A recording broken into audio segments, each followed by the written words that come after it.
నిన్న కాశ్మీర్లో ఉగ్రవాదులు జరిపిన దాడిని ఖండిస్తూ ఉన్నాం.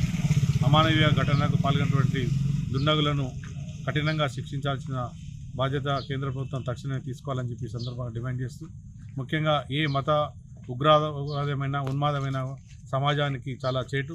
ముఖ్యంగా పొరుగున్నటువంటి దేశం ప్రేరేపించినటువంటి ఉగ్రవాద ప్రలోభాలకు లోనై ఇవాళ అమాయకమైనటువంటి ప్రజలను ఇవాళ కాశ్మీర్లో పట్ల మట్టు పెట్టడం అనేటువంటిది ఒక అనాగరికమైన చర్య. ఇలాంటి చర్యల పాల్పడడం వల్ల ఇవాళ భారతదేశంలో ఉన్నటువంటి అన్ని వర్గాల మధ్య ఒక రకంగా విషబీజాలు నాటేటువంటి ఉగ్రవాద చర్యలను ప్రజలందరూ కూడా అప్రమత్తంతో, వివేకంతో, వివేచనతో ఆలోచించాలి.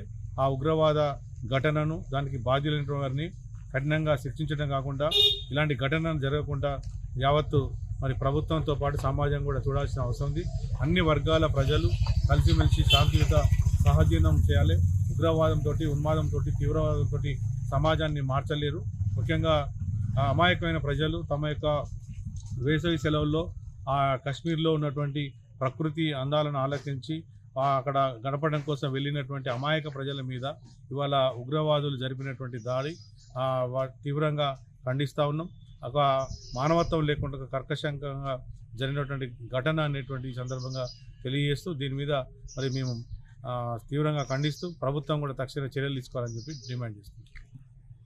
ఉగ్రవాదాన్ని అణచడానికి అన్ని రకాల చర్యలు తీసుకోవాలి. అసలు దీన్ని ప్రేరేపిస్తున్నటువంటి శక్తులు ఎవరు, సంస్థలు ఎవరు, దీనికి సంబంధించినటువంటి పూర్వాపరాలను క్షుణ్ణంగా పరిగణలోకి తీసుకోవాల్సిన అవసరం ఉంది.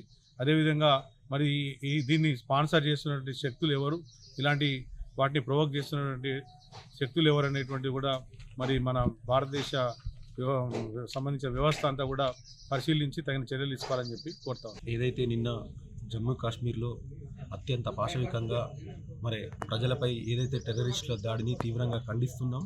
ఇప్పటికైనా కేంద్ర ప్రభుత్వం మరి శక్తివంతం లేకుండా కృషి చేసి ఏదైతే దుండగులు మరి పాశవికంగా దాడి చేసి చంపారో, అనాగరికంగా చంపారో వాళ్ళను వెంటనే పట్టుకొని నడి రోడ్డు మీద ఉరిదీయాల్సిన అవసరం ఎంతైనా ఉన్నది.